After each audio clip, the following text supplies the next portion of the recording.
ॐ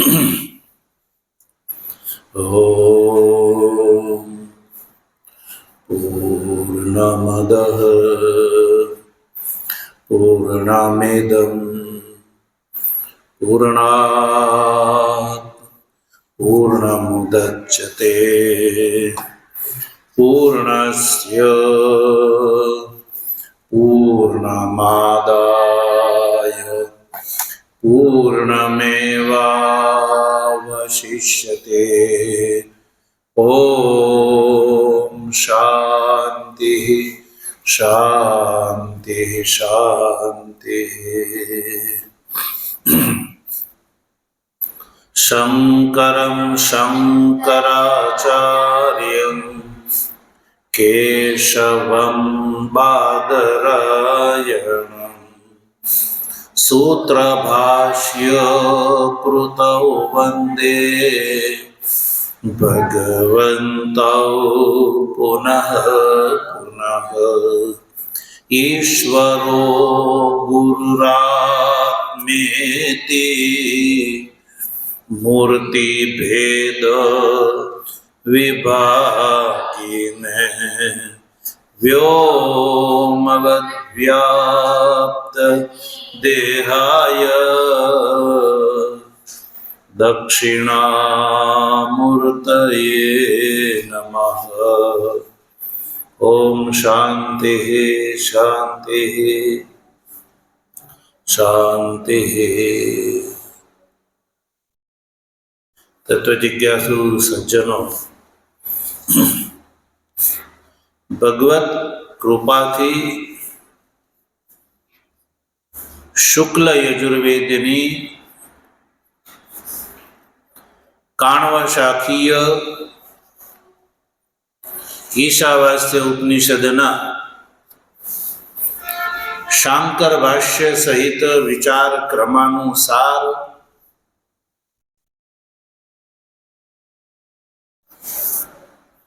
ईशावास्य उपनिषदना 14મા શ્લોકનો આજે આપણે વિચાર કરવાના છીએ। 12મા શ્લોકમાં વ્યાકૃત ઉપાસના અને અવ્યાકૃત ઉપાસના બંનેની એક એકની ઉપાસનાનું ફળ જે છે એ અલ્પ છે, એટલે એની નિંદા કરી એટલા માટે કે અધિકારી મનુષ્ય બંનેનું સમુચિત અનુષ્ઠાન કરે અને સમુચિત ઉપાસનામાં કારણભૂત બંને ઉપાસનાના ફળ ભેદ પણ બતાવ્યા 13મા શ્લોકમાં।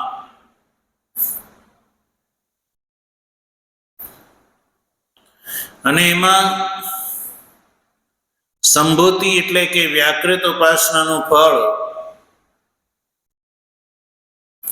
અણિમાદિ અષ્ટ ઐશ્વર્યની પ્રાપ્તિ અને અસંભૂતિનું ફળ બતાવ્યું પ્રકૃતિ લય। આમ બંને ઉપાસનાના ફળ જુદા જુદા છે, એટલે બંનેનું સમુચિત અનુષ્ઠાન કરવાનો વિશિષ્ટ ફળ 14મા શ્લોકમાં ભગવતી શ્રુતિ બતાવે છે।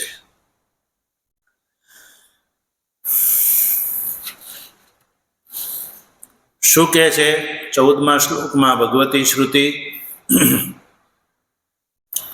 એનો અવતરણમાં ભગવાન ભાષ્યકાર બતાવે છે, જો યતઃ એવં અતઃ સમુચ્ચયઃ સંભૂતિ અસંભૂતિ ઉપાસનયોઃ યુક્તઃ એવ એક પુરુષાર્થત્વાચ્ચ ઇતિ આહ।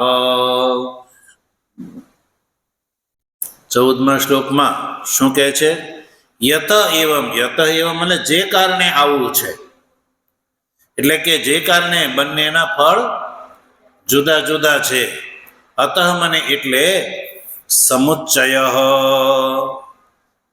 સમુચ્ચય સંભવ છે, કોનો? સંભૂતિ અસંભૂતિ ઉપાસનયો યુક્ત એવ, જે કારણે બંનેનું ફળ જુદું છે એટલે સંભૂતિ ઉપાસના અને અસંભૂતિ ઉપાસનાનું સમુચ્ચય એ યુક્ત એવ બરાબર છે. યુક્ત એટલે બરાબર છે. કોઈ અધિકારી બંનેનું સમુચિત અનુષ્ઠાન કરે તો એ વિશિષ્ટ ફળને પ્રાપ્ત કરે. સત્વર એટલે જલ્દી જલ્દી વિક્ષેપ દોષની નિવૃત્તિ થઈ જાય છે. બીજું કારણ બતાવ્યું, એક તો ફળ જુદા જુદા છે બંનેના એટલે સંભૂતિની અસંભૂતિ ઉપાસનાનો સમુચ્ચય બરાબર છે. અને બીજું કારણ બતાવ્યું, જો એક પુરુષાર્થત્વાચ, બંનેનો પુરુષાર્થ એક છે. એક પુરુષાર્થ હોવાથી પણ સંભૂતિ અને અસંભૂતિ ઉપાસનાનો જે સમુચ્ચય છે એ યુક્ત છે, બરાબર છે. તો સંભૂતિ અને અસંભૂતિ ઉપાસનાના સમુચ્ચયનો આ બે હેતુ છે. એક તો બંનેના ફળ જુદા જુદા અને એક પુરુષાર્થ. જો એની ઉપર ટિપ્પણી છે, એક પુરુષાર્થત્વાત એવું જે ભાષ્યમાં આવ્યું ને એનો અભિપ્રાય છે, જો બહુકાલમ ઐશ્વર્ય સુખાનુભવ પૂર્વક દુઃખાનુભવા ભાવ રૂપ એક પુરુષાર્થ હેતુત્વાત ઇતિ યાવત ન અસૌ સમુચ્ચય અનુષ્ઠાનમ અંતરેણ સદ્યઃ શક્યો લબ્ધુમ ઇતિ ભાવઃ. ભાષ્યકાર કહે છે કે એક પુરુષાર્થ હોવાથી અને ફળ જુદા જુદા હોવાથી, સમજાણું? સમુચ્ચય ક્યારે સંભવ થયો? ફળ બંનેના જુદા જુદા છે એટલે. જો એકનું ફળ હોય અને એકનું ફળ ન હોય તો એ અંગાંગી ભાવ થાય, તો એમાં કઈ સમુચ્ચય? એ તો એક જ પુરુષાય એકવાર એનું અનુષ્ઠાન કરવાનું જ હોય છે. પણ સંભૂતિ ઉપાસના અને અસંભૂતિ ઉપાસનાનું બંનેના આ સંસાર અંતપાતી ફળ જુદા જુદા છે એટલે એ ફળની ઈચ્છા ન રાખી અને બંનેનું સમુચ્ચિત અનુષ્ઠાન કરે તો સત્વર ફળ જે છે એ વિક્ષેપ દોષની નિવૃત્તિ જલ્દી થઈ જાય છે. એટલે જો એક પુરુષાર્થત્વાદ એટલે શું? બંનેનો પુરુષાર્થ એક છે. તો હવે એ સમજવું રહ્યું. ભાષામાં તો એટલું જ લખ્યું, એક પુરુષાર્થત્વાદ, એક પુરુષાર્થ હોવાથી. બંનેનો પુરુષાર્થ એક હોવાથી પણ સમુચ્ચય યુક્ત એવા, બંને વ્યાકૃત અને વ્યાકૃત ઉપાસનાનો સમુચ્ચય બરાબર જ છે. હવે જો એક પુરુષાર્થ શું છે કે સંભૂતિ ઉપાસનાનું ફળ છે અણિમાદી ઐશ્વર્ય અને અસંભૂતિ ઉપાસનાનું ફળ છે પ્રકૃતિ લય. જો બહુકાલમ ઐશ્વર્ય સુખાનુભવ, બહુકાલ પર્યંત અણિમાદી ઐશ્વર્ય છે જ ને, અણિમાદી ઐશ્વર્યના સુખનો અનુભવ અને એ સુખ અનુભવ પૂર્વક દુઃખ અનુભવા ભાવ, દુઃખના અનુભવનો અભાવ રૂપ એક પુરુષાર્થ છે. આ ઉપાસનાથી શું લાભ થાય છે? બહુકાલ ઐશ્વર્ય સુખનો અનુભવ પૂર્વક દુઃખના અનુભવનો અભાવ રૂપ આ બંને એક પુરુષાર્થ છે. બહુકાલ સુધી ઈશ્વર્યનો સુખાનુભવ અને દુઃખના અનુભવનો અભાવ. તો ભાઈ આ જ પુરુષાર્થ છે ને. મનુષ્યના માટે પુરુષાર્થ શું છે? ઈશ્વરીની પ્રાપ્તિ અને દુઃખનો અનુભવનો અભાવ. એકાંતિક સુખની પ્રાપ્તિ અને આત્યંતિક દુઃખની નિવૃત્તિ. એ તો પુરુષાર્થ છે. પુરુષાર્થ એટલે પુરુષની માટે જે અર્થ તે પ્રાર્થ્યમાન છે એને કહેવામાં આવે પુરુષાર્થ.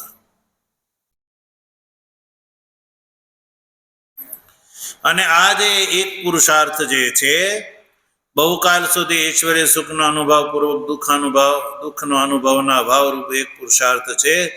એ સમુચ્ચય અનુષ્ઠાન વગર ન સૌ સદ્ય શક્યો લબ્ધુમ. સમુચ્ચયના અનુષ્ઠાન વગર ન સૌ સમુચ્ચય અનુષ્ઠાન અંતરેણ સદ્ય શક્યો લબ્ધુમ. સમુચ્ચય અનુષ્ઠાન વગર આ જે એક પુરુષાર્થ છે એ પ્રાપ્ત કરવો કઠિન છે. ન અસૌ સમુચ્ચય અનુષ્ઠાન મંત્રેણ સદ્ય શક્યો લબ્ધુમ. આ જે પુરુષાર્થ છે, એક પુરુષાર્થ એ સમુચ્ચય અનુષ્ઠાન વગર બીજા કોઈ પણ ઉપાયથી સદ્ય એટલે તરત શક્ય લબ્ધું શક્ય નથી, એટલે પ્રાપ્ત કરવો શક્ય નથી. એટલે સમુચ્ચયની આવશ્યકતા છે. એટલે એક પુરુષાર્થ હોવાથી પણ બંને ઉપાસનાનો સમુચ્ચય યુક્ત છે એ વાત બતાવે છે શ્લોકથી. હવે આપણે શ્લોકનું ઉચ્ચારણ કરીશું. સંભૂતિમ ચ વિનાશં ચ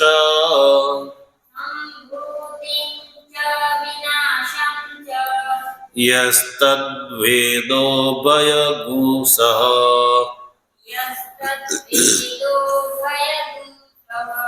વિનાશેન મૃત્યુમ તીર્ત્વા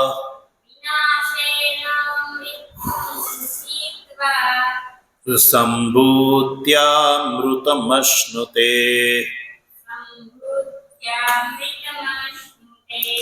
સંભૂતિમ ચ વિનાશં ચ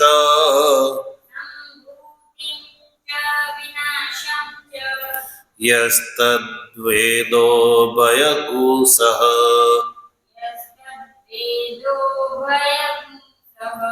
વિનાશેન મૃત્યુમ તીર્ત્વા સંભૂત્યામૃતમશ્નુતે. તો શ્લોકનું ઉચ્ચારણ કર્યું આપણે. સંધિ વિગ્રહ જોઈ લઈએ. સંભૂતિમ ચ વિનાશમ ચ યહ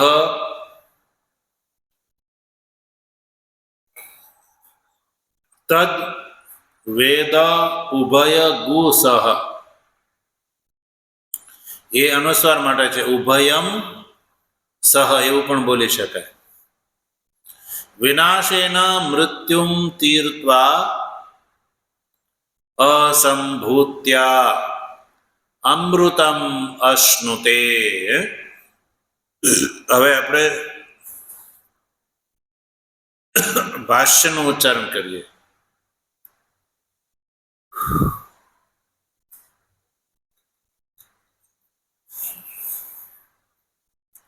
સંભૂતિમ ચ વિનાશમ ચ યસ્તદ્વેદો ભયગુસઃ.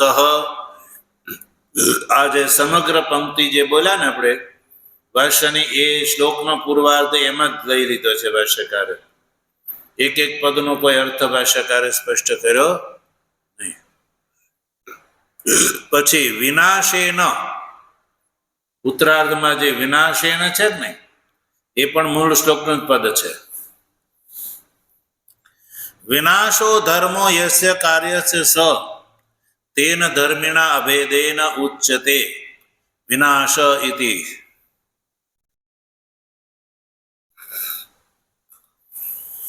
તેન તદ ઉપાસનેન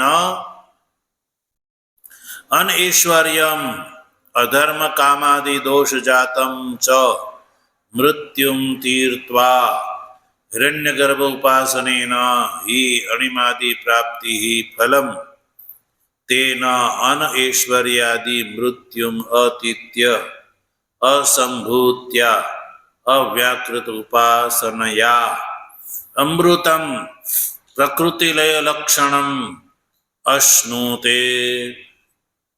સંભૂતિમ ચ વિનાશમ ચ ઇત્યત્ર અવર્ણલોપેન નિર્દેશો દ્રષ્ટવ્યઃ પ્રકૃતિલય ફલશ્રુતિ અનુરોધા.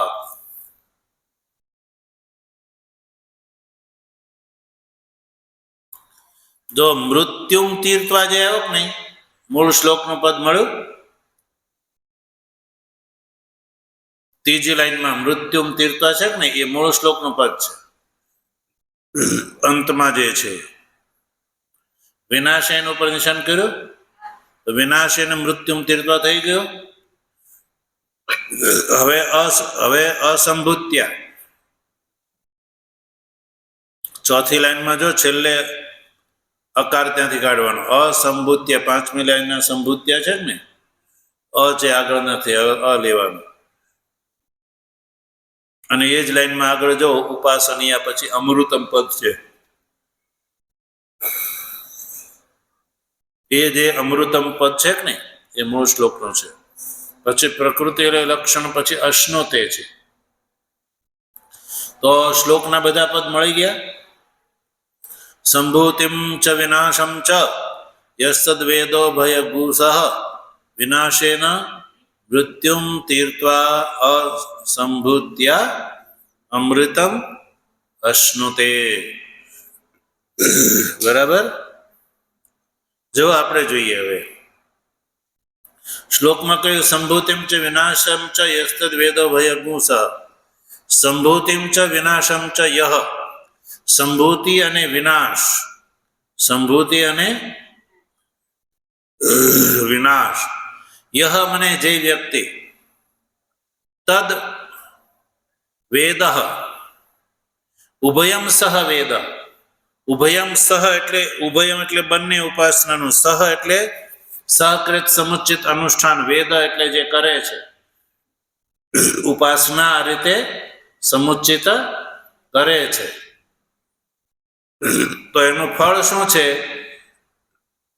તો ઉત્તરાર્ધમાં ફળ બતાવ્યું, સમુચિત ઉપાસનાનું ફળ બતાવ્યું. શ્લોકના પૂર્વાર્ધમાં આવેલા પદો છે એ જેવા છે એવા જ ભાષ્યકારે ગ્રહણ કર્યા છે, એનો અર્થ કર્યો નથી. પણ સંભૂતિમ ચ અને વિનાશમ ચ, આ બંને શબ્દ એકાર્થવાચી છે. સંભૂતિ અને વિનાશ એટલે કોઈ એવું ના સમજે કે ભાઈ એક માટે બે શબ્દ પ્રયોગ કેમ કર્યા. એટલે સંભૂતિમ પદ છે કે નહીં એમાં આપણે આગળ છે ને અકાર વર્ણનો લોપ સમજવો જોઈએ. એટલે જ્યારે આપણે બોલીએ ત્યારે પાછો એ લોપ હોય તો એ આવી જાય. એટલે ત્યાં અસંભૂતિમ સમજવાનું છે. શું સમજવાનું? અસંભૂતિ અને વિનાશ. વિનાશ એટલે સંભૂતિ, વિનાશનો અર્થ છે સંભૂતિ. એટલે જે સંભૂતિ શબ્દ છે ને એને આગળ અ લગાડીને બોલવાનું, એટલે અસંભૂતિ અને વિનાશ એમ થયું. તો વિનાશની જગ્યાએ સંભૂતિ બોલો તો અસંભૂતિ અને સંભૂતિ એવો અર્થલાભ થયો ને. અસંભૂતિ અને વિનાશ. શ્લોકમાં વિનાશ પદનો અર્થ છે સંભૂતિ. તો સંભૂતિમ શબ્દનો પ્રયોગ તો શ્રુતિમાં જોવા મળે જ છે. તો વિનાશનો પણ અર્થ સંભૂતિ થાય છે. એટલે બંને ઉપાસનાનો અર્થ લાભ થાય શ્લોકમાં. એટલે સંભૂતિની આગળ અ સમજીને ચાલવાનું છે. સંભૂતિમ જે શ્લોકનું પદ છે ને એની આગળ અ છે, અસંભૂતિમ એમ સમજવાનું. ત્યાં અકાર છે ત્યાં લોપ થયેલો છે. હવે જો 13મા શ્લોકના અંતમાં શું છે? ન તદ વિચચક્ષી રે.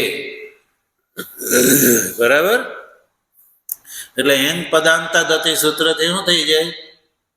અકારનો પૂર્વરૂપ થઈ ગયું. એટલે ન તદ વિચચક્ષી રે પછી ખંડાકાર અકાર, એટલે અહીંયા અ નો લાભ થઈ ગયો. એટલે શ્લોકમાં અસંભૂતિમ ચ વિનાશમ ચ એમ સમજવાનું.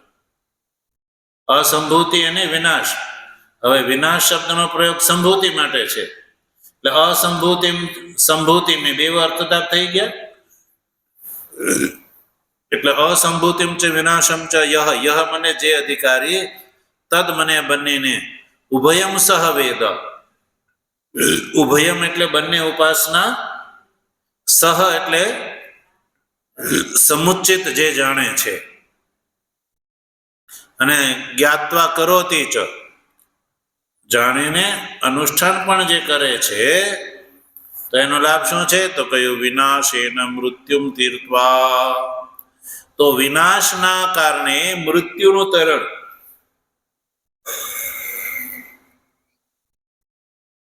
જો એક એક ઉપાસનાનું ફળ શું બતાવ્યું? તો ઐશ્વર્યની પ્રાપ્તિ અને પ્રકૃતિનો લય.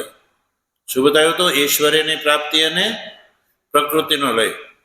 સંભૂતિની ઉપાસનાથી ઐશ્વર્યની પ્રાપ્તિ અને અસંભૂતિની ઉપાસનાથી પ્રકૃતિ લય. હવે સહકૃત ઉપાસનાનું ફળ શું છે? બંને ઉપાસના સમુચિત કરે તો બતાવ્યું કે વિનાશથી મૃત્યુનું તરણ. વિનાશ એટલે સંભૂતિ ઉપાસના. સંભૂતિની ઉપાસનાના ફળ સ્વરૂપે અધિકારી મૃત્યુને તરી જાય છે, અને અસંભૂતિની ઉપાસનાના ફળ સ્વરૂપે અમૃતમ અશ્નુતે. બરાબર? વિશિષ્ટ ફળ થયું કે ને? એક એકનું ફળ સંસાર અંતપાતી થયું. પણ સહકૃત ઉપાસનામાં સહકૃત ઉપાસના કરવાથી વિનાશના ફળ સ્વરૂપે મૃત્યુનું તરણ, અને અસંભૂતિ ઉપાસનાના ફળ સ્વરૂપે અમૃતત્વની પ્રાપ્તિ. શેની? અમૃતત્વનો અર્થ પણ ત્યાં પ્રકૃતિ લય જ છે. બરાબર? તો પછી બંનેનું ફળ પ્રકૃતિ લય જ છે, એ આપણે આગળ જોશું એનો એ અર્થ. પણ આપણે અત્યારે ભાષ્ય જોઈ લઈએ. શ્લોકમાં વિનાશેના એવો શબ્દ પ્રયોગ છે. શું છે? અને પૂર્વમાં વાત કોની હતી? સંભૂતિ અને અસંભૂતિની વાત ચાલી આવે છે. તો અચાનક આ વિનાશ શબ્દ ક્યાંથી આવી ગયો? તો વિનાશેના, ભાષ્યકાર વિનાશથી અભિપ્રાય છે સંભૂતિ ગ્રહણ કરે છે. જો વિનાશ ધર્મ યસ્ય કાર્યસ્ય સ તેન ધર્મિણા અભેદેન ઉચ્યતે વિનાશ ઇતિ. જો ભાઈ, યસ્ય કાર્યસ્ય, જે કાર્યનું ફળ વિનષ્ટ થવા વાળું છે, વિનાશ એ જ જેનો ધર્મ છે, જેનું ફળ જે છે શું છે? વિનાશ. એ વિનાશ ધર્મ યસ્ય કાર્ય છે સ તેન ધર્મિણા અભેદેન ઉચ્યતે. એટલે જેનો ધર્મ વિનાશ છે, એટલે ધર્મીની સાથે એનો અભેદ રૂપથી ઉપચાર કરી અને ધર્મી એટલે ઉપાસનાને માટે પણ વિનાશ શબ્દનો પ્રયોગ કર્યો. ઉપાસનાનું ફળ શું છે? વિનાશ, નશ્વર. એટલે જેનું ફળ વિનાશ છે, એટલે ધર્મ અને ધર્મીના અભેદને કારણે ધર્મીને માટે પણ અહીંયા વિનાશ શબ્દનો પ્રયોગ કર્યો. ધર્મી છે અહીંયા ઉપાસના, સંભૂતિ ઉપાસના. તો ધર્મીને માટે અભેદથી વિનાશ શબ્દનો પ્રયોગ કર્યો. સંભૂતિ ઉપાસનાનું ફળ શું છે? સંસાર અંતપાતી ફળ, વિનાશ થવા વાળું ફળ. એટલે ધર્મી ઉપાસના માટે પણ વિનાશ શબ્દનો પ્રયોગ કર્યો છે. એટલે વિનાશથી અભિપ્રાય છે અહીંયા સંભૂતિ ઉપાસના. સંભૂતિ ઉપાસના એટલે સંભૂતિના ઉપાસનાથી બતાવ્યું મૃત્યુનું તરણ. જો તેન તદ ઉપાસનેન, તેન યાની વિનાશેન. વિનાશેન અર્થાત કે સંભૂતિ ઉપાસનાથી, તદ ઉપાસનેન સંભૂતિની ઉપાસનાથી મૃત્યુનું તરણ બતાવ્યું. શાનું? સંભૂતિથી શું થઈ જાય છે? મૃત્યુમ તીર્થ, મૃત્યુને તરી જશે અધિકારી. મૃત્યુને તરી જાય છે અને અમૃતત્વને પ્રાપ્ત કરે છે. તો અહીંયા મૃત્યુ શું છે? મૃત્યુનો શબ્દનો અર્થ, જે પ્રસિદ્ધ અર્થ, વાચ્ય અર્થ એ છે કે કોઈ બીજો અભિપ્રેત છે? શ્રુતિ અહીંયા મૃત્યુ શબ્દનો પ્રયોગ કર્યો શેના માટે કર્યો છે? મૃત્યુથી શ્રુતિને અહીંયા શું ગ્રાહ્ય છે? મૃત્યુ પદનું વાચ્ય અહીંયા શું છે? તો જો બતાવ્યું, ઐશ્વર્ય ધર્મ કામાદિ દોષ જાતમ મૃત્યુ. કેવું મૃત્યુ? ઐશ્વર્ય ધર્મ કામ વગેરે જે દોષ છે એ દોષ જાતમ ચ મૃત્યુમ, એ મૃત્યુને તરી જાય છે. અધિકારી સમુચિત ઉપાસના કરવા વાળો સંભૂતિની ઉપાસના અને અસંભૂતિની ઉપાસના બેવું કરે છે તો સંભૂતિ ઉપાસનાનું ફળ છે એ મૃત્યુથી તરી જાય છે. સંભૂતિ ઉપાસનાના ફળ સ્વરૂપે એ અધિકારી મૃત્યુથી તરી જાય છે. તો મૃત્યુ પદનો અર્થ અહીંયા જે પ્રસિદ્ધ જે છે એ નથી લેવાનો, પણ શું લેવાનો છે? ઐશ્વર્ય અધર્મ કામાદિ દોષ જાતમ. અધર્મ પદ છે. શું છે? અધર્મ.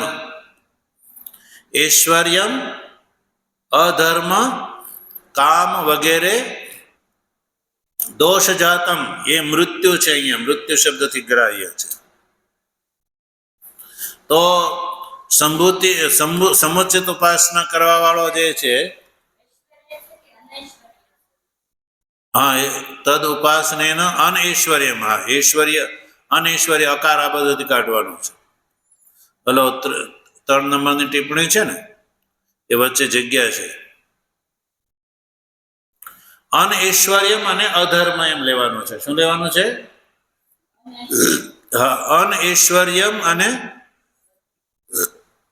અધર્મ કામાદિ એ મૃત્યુ પદ્ધતિ અહીંયા ગ્રાહ્ય છે. અનૈશ્વર્ય અને અધર્મ કામાદિ. આપણે પેલા ઐશ્વર્ય અને ધર્મ બોલ્યા હતા ને, પણ એ નથી, પણ અનૈશ્વર્ય અને અધર્મ એવું ગ્રહણ કરવાનું છે. એટલે અનૈશ્વર્ય રૂપી મૃત્યુ, અધર્મ રૂપી મૃત્યુ અને કામ વગેરે રૂપી મૃત્યુ, એને મૃત્યુ કહેવામાં આવે છે. અનૈશ્વર્ય એ શું છે? મૃત્યુ છે. અધર્મ શું છે? મૃત્યુ છે. અને કામાદિ દોષ એ શું છે? મૃત્યુ છે. તો જે અધિકારી સંભૂતિની ઉપાસના કરે છે તો સંભૂતિની ઉપાસનાના ફળ સ્વરૂપે એને ઐશ્વર્યની પ્રાપ્તિ થાય છે. એની ઐશ્વર્યની પ્રાપ્તિ થાય છે અને ધર્મ વગેરેની પ્રાપ્તિ થાય છે. એટલે એના જીવનમાં અનૈશ્વર્ય અને અધર્મ રહેતા નથી. એ જ એનું તરણ છે. અનૈશ્વર્ય અધર્મ કામાદિ દોષ જે છે એના જીવનમાંથી નીકળી જાય છે. અર્થાત કે ઐશ્વર્યવાન થઈ જાય છે અને ધર્મવાન થઈ જાય છે. તો એ અનૈશ્વર્ય અધર્મ કામ વગેરે જે દોષ છે ને એ દોષ એના જીવનમાં રહેતા એ મૃત્યુ એ દોષ જાત જે મૃત્યુ છે એને તરી જાય છે. તો કેમ તરી જાય છે? એટલા માટે કે સંભૂતિની ઉપાસનામાં પડ્યો પાથરો રહે છે. એટલે આ અનૈશ્વર્ય અધર્મ વગેરે એની પાસે સમય રહેતો એ જ તરવું છે. એ જ તરવું છે કે એની જોડીમાં અનૈશ્વર્ય અધર્મ વગેરે આવતા નથી. એ દોષથી એ બચી જાય છે. જો બીજા શ્લોકમાં શું કહ્યું હતું?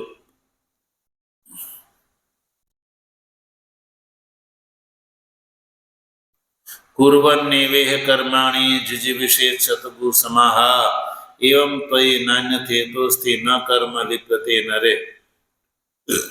કર્મના લેપથી બચવું હોય તો 2 જ ઉપાય છે. એક તો બ્રહ્મ જ્ઞાન અને એક કર્માનુષ્ઠાન. પણ બ્રહ્મ જ્ઞાન તો પ્રાપ્ત ક્યારે થાય? જ્યારે સતત કર્માનુષ્ઠાન કરે તો જીવન સવારથી લઈને સાંજ સુધી અને જન્મથી લઈને મૃત્યુ સુધી જે ધર્મનું અનુષ્ઠાન કરે તો પછી એની જોડી જે છે એમાં અધર્મ રહે ખરો નહીં, ધર્મથી ભરેલી રહે. એટલે એ જ તરવું છે. તરવું એટલે એનાથી રહિત થઈ જાય છે. એને માટે સમય જ રહેતો નથી. એટલે અનઐશ્વર્ય, અધર્મ, કામાદિ દોષ રૂપી મૃત્યુથી એ તરી જાય છે. એટલે એની જોડીમાં એ આવતા જ નથી, કારણ કે એને માટે એને સમય નથી. હવે જો 3 નંબરની ટિપ્પણી જોઈએ.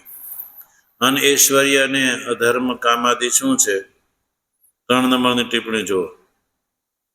અનઐશ્વર્યાદિ એવ મરણ હેતુત્વાદ ઇહ મૃત્યુત્વેન વિવક્ષિતમ ઇતિ આશયેન મૃત્યુપદમ વ્યાચષ્ટે. અનઐશ્વર્યાદિ શું છે? મરણના હેતુ છે. શેના હેતુ છે? હા, મરણના હેતુ છે. અનૈશ્વર્યાદિ જે છે એટલે સામાન્ય મનુષ્ય, તમે જો લોકમાં પણ જેની પાસે કોઈ ઐશ્વર્યાદિ ધન સંપત્તિ વગેરે ન હોય તો એ શું કહે છે? પોતાને એમ કે મારી પાસે તો કાંઈ નથી. અને ઘણા લોકો તો એવા પણ નથી હોતા કે ભાઈ આપઘાત કરી લે છે. એટલે અનૈશ્વર્યાદિ શેના હેતુ છે? મરણના હેતુ છે. એટલે અનૈશ્વર્યાદિ મરણના હેતુ હોવાથી એને મૃત્યુ પદથી અહીંયા કહ્યા છે. એટલે વિનાશેન મૃત્યુમ તીર્થવા, એટલે મૃત્યુ એટલે વિનાશની ઉપાસના, એટલે સંભૂતિની ઉપાસના કરે તો ઐશ્વર્યાદિની પ્રાપ્તિ એને થાય છે. એટલે એના જીવનમાં અનૈશ્વર્ય, ધર્મ રહેતા નથી.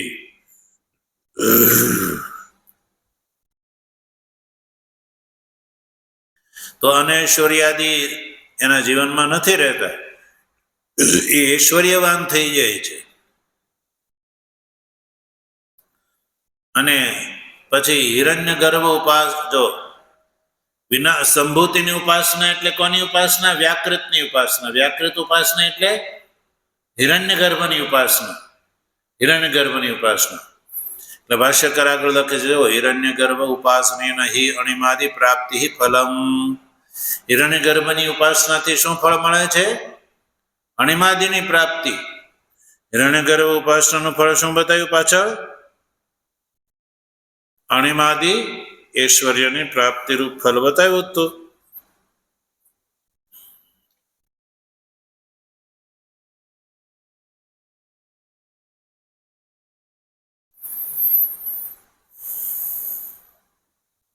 તો ભાઈ વિનાશથી મૃત્યુ તરણ કેવી રીતે? સંભૂતિની ઉપાસનાથી મૃત્યુનું તરણ કેવી રીતે? તો કયું કહો? જો હિરણ્ય ગર્ભની ઉપાસનાથી અણિમાદિ ઐશ્વર્યની પ્રાપ્તિ થાય છે. એટલે અનૈશ્વર્ય રૂપી મૃત્યુનું તરણ થયું કે નહીં? હિરણ્ય ગર્ભની ઉપાસનાથી અણિમાદિ ઐશ્વર્યની પ્રાપ્તિ થાય છે. તો ભાઈ અણિમાદિ ઐશ્વર્યની પ્રાપ્તિ થઈ ગઈ તો એના જીવનમાં અનૈશ્વર્ય રહ્યું નહીં. એ જ અનૈશ્વર્યને તે રહી થઈ, એટલે એ મૃત્યુનું તરણ છે. જો શ્રુતિ પણ કહે છે, યથા કર્તુ અસ્મિન લોકે પુરુષો ભવતી તથા ઇતઃ પ્રેત્ય ભવતી ઇતિ શ્રુતે અણિમાદિ સંપન્નો હિરણ્ય ગર્ભો અહમ અસ્મિ ઇતિ ભાવયતઃ તાદૃશ ફલ અવાપ્તે એવ ઔચિત્યાદિતિ ભાવઃ. જો શ્રુતિ કહે છે કે યથા કર્તુ અસ્મિન લોકે પુરુષો ભવતી, પુરુષ જે પ્રકારનું ચિંતન કરે છે, તથા ઇતઃ પ્રેત્ય એ મર્યા પછી પણ એને જે પ્રાપ્ત કરે છે. હવે જેને જીવનભર સંભૂતિની ઉપાસના કરી હોય તો પછી નિશ્ચય કરતું એટલે નિશ્ચય એ મૃત્યુ સમય કેવો રહે? એ ઉપાસના વિશે કરે. એટલે ઇતઃ પ્રેત્ય ભવતી. ઇતઃ એટલે આ મનુષ્ય શરીર છોડ્યા પછી, પ્રત્યે એટલે શરીર છૂટ્યા પછી એને એ પ્રાપ્ત કરે છે. તો આ શ્રુતિ શું બતાવે છે? શ્રુતે અણિમાદિ સંપન્નો હિરણ્ય ગર્ભો અહમસ્મિ ઇતિ. એટલે જેને જીવનભર અણિમાદિ ઐશ્વર્યથી સંપન્ન જે હિરણ્ય ગર્ભ છે, એ હિરણ્ય ગર્ભ હું છું એવી અહંગ્રહ ઉપાસના કરી. કેવી ઉપાસના? અહંગ્રહ ઉપાસના કરી. તો અંગ્રહ અને ઉપાસનાની ભાવનાથી તાદૃશ ફલ અવાપ્તે, તો એ અનુસાર ઐશ્વર્યાદિ ફળની પ્રાપ્તિ એને થાય જ ને. હિરણ્ય ગર્ભની અંદર જ એની અહમ બુદ્ધિ થઈ ગઈ તો પછી હિરણ્ય ગર્ભનું ઐશ્વર્ય કોનું થયું કહેવાય? ઉપાસકનું થયું કે નહીં? એટલે હિરણ્ય ગર્ભ ઉપાસનાથી અણિમાદિ ઐશ્વર્યની પ્રાપ્તિ રૂપ ફળ બતાવ્યું. એટલે સહકૃત ઉપાસના કરવામાં બંનેની ઉપાસના અધિકારી કરે છે, તો હિરણ્યગર્ભની ઉપાસનાથી મૃત્યુનું તરણ થયું કે નહીં? અનૈશ્વર્યાદિ વગેરે અધર્મ વગેરે મૃત્યુનું તરણ થયું.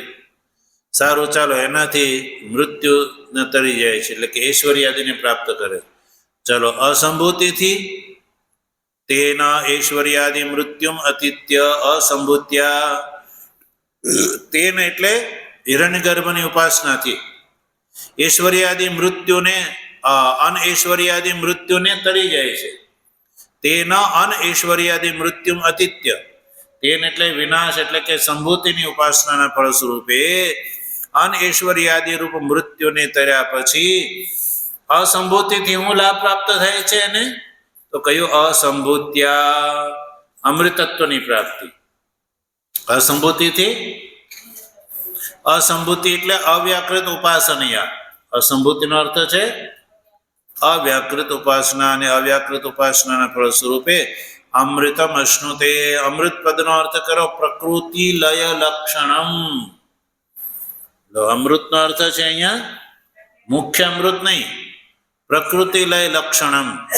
અશ્નુતે, અશ્નુતે એટલે કે પ્રાપ્ત કરી લે છે સજ્જનો.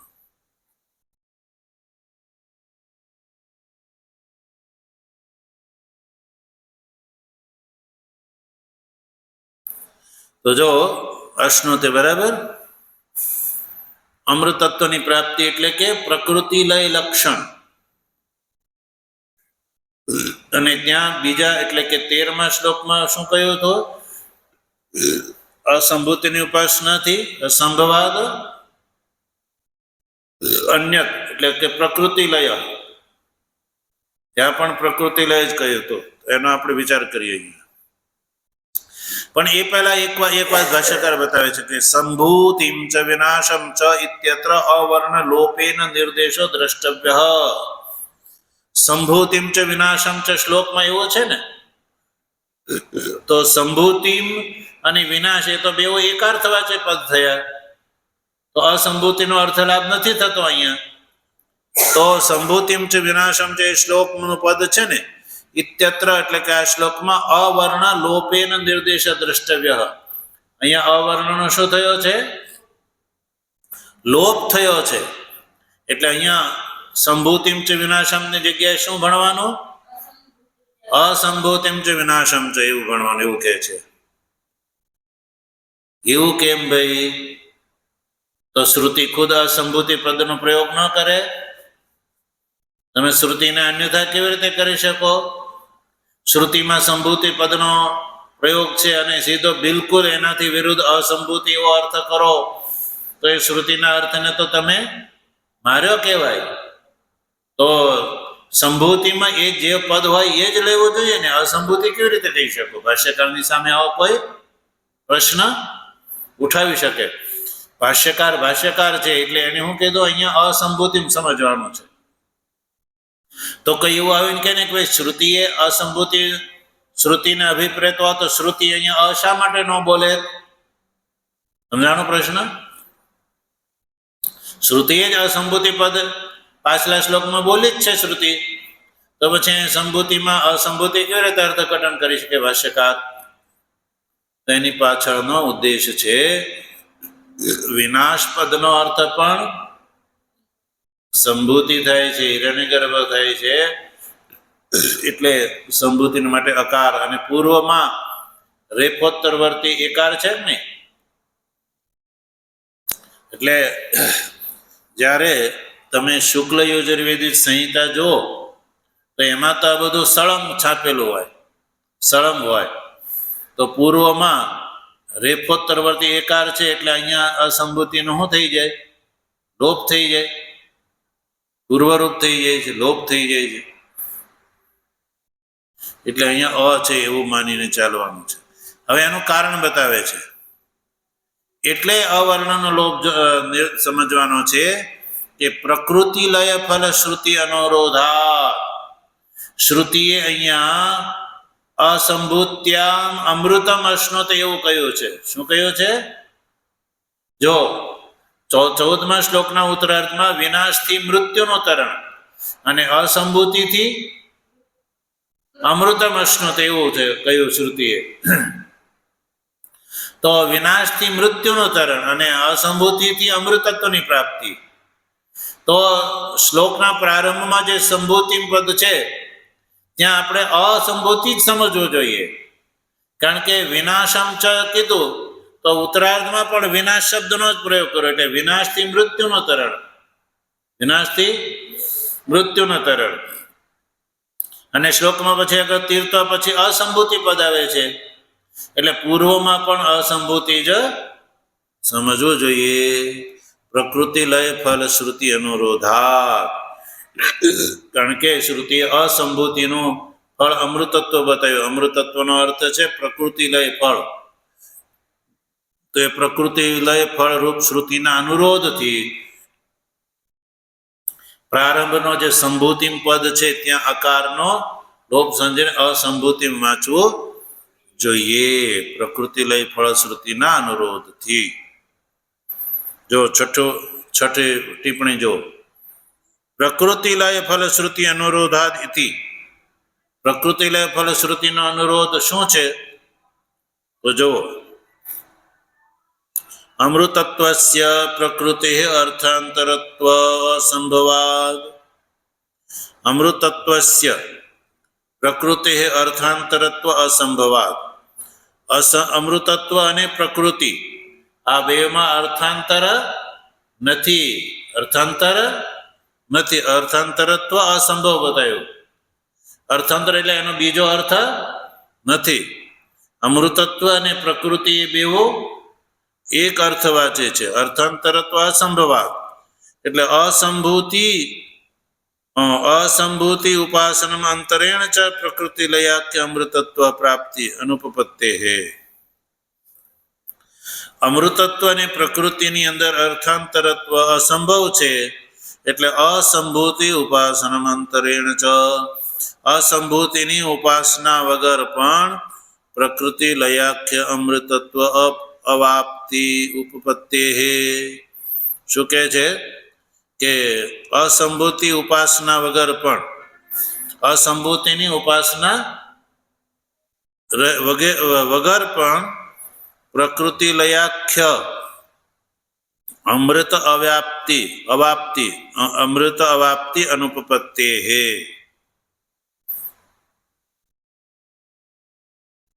અમૃતત્વ અને પ્રકૃતિ આ બંને અર્થાંતરત્વ જે છે નથી, એટલે અસંભૂતિ ઉપાસના વગર પ્રકૃતિ લયાખ્ય અમૃતત્વની પ્રાપ્તિ સંભવ નથી. એટલે જ અહીંયા અકારનો પ્રશ્લેષ સમજવાનો છે. એટલે અસંભૂતિની ઉપાસનાથી અમૃતત્વની પ્રાપ્તિ અને અસંભૂતિની ઉપાસના વગર પ્રકૃતિ લઈ ફળ મળવું સંભવ નથી. એટલે ત્યાં અસંભૂતિ પદ એવું જ ગ્રહણ કરવાનું છે, એવું ભાષ્યકાર કહે છે.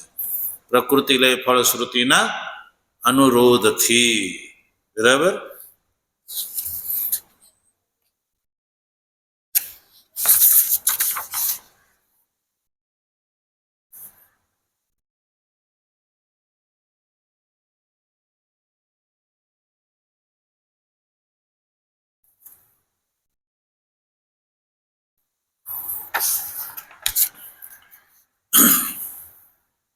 હવે પેલી અલગ અલગ ઉપાસના કરે તો એને અલગ અલગ જ ફળ મળતું હતું. બંને ઉપાસનાથી બંને ફળ મળે, ઈશ્વર્યાદિની પ્રાપ્તિ પણ અને પ્રકૃતિ લઈ ફળ બંને મળે. વિશેષ વિચાર આગળ કરીશું. ઓમ પૂર્ણમદ પૂર્ણમિદમ પૂર્ણાત પૂર્ણમુદચ્યતે પૂર્ણસ્ય પૂર્ણમાદાય પૂર્ણમેવાવશિષ્યતે. ઓમ શાંતિ શાંતિ શાંતિ. શંકરં શંકરાચાર્યં કેશવં બાદરાયણં સૂત્રભાષ્ય કૃતૌ વંદે भगवन्तौ पुनः पुनः ईश्वरो गुरुरात्मेति मूर्तिभेद विभागिने व्योमवद्व्याप्तदेहाय दक्षिणामूर्तये नमः। ॐ शान्तिः शान्तिः शान्तिः सदा।